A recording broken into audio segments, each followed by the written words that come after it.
Very much, ladies and gentlemen of the press. As we have heard from our CS, it's true.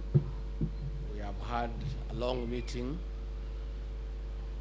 between the national government, the county governments, and our development partners to review and deliberate on the drought crisis facing this country and the Horn of Africa.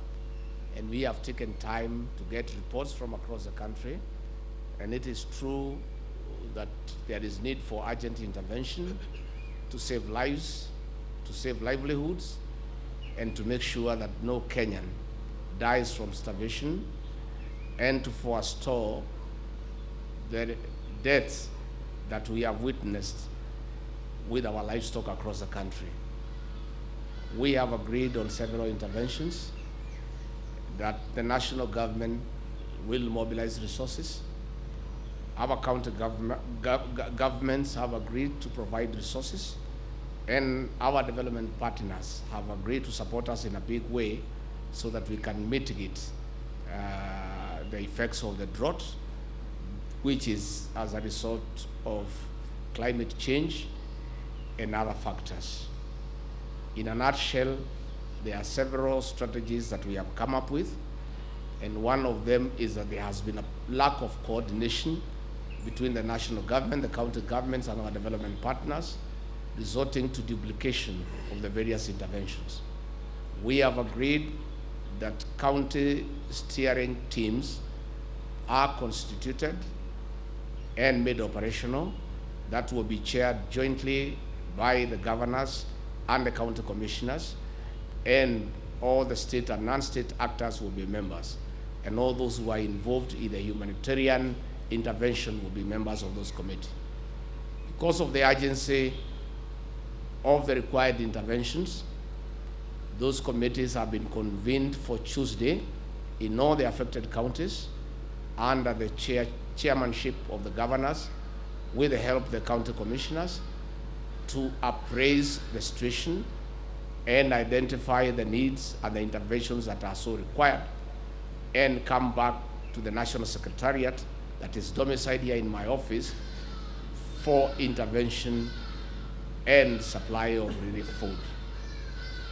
We want to thank our governors for agreeing to put money aside to partner with the national government and our development partners as a part of the mitigation strategy to help the people of Kenya who have been affected by the drought.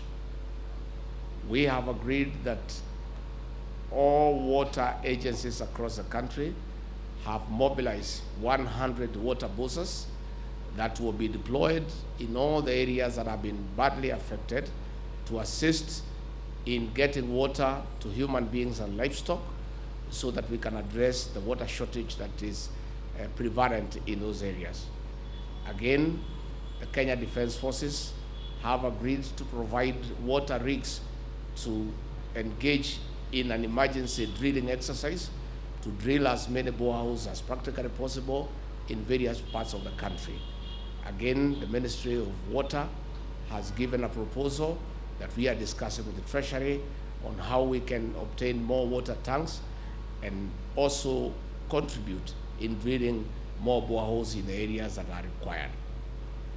To enhance transparency and accountability, all food by the national government, by the county governments, by our development partners will be received and distributed by the county coordinating teams.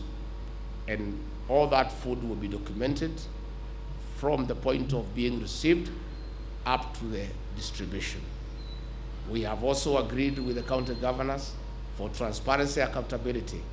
All food purchased by the county governments will be surrendered to the coordinating teams so that all players are well appraised on what has been provided and in the manner in which it is distributed.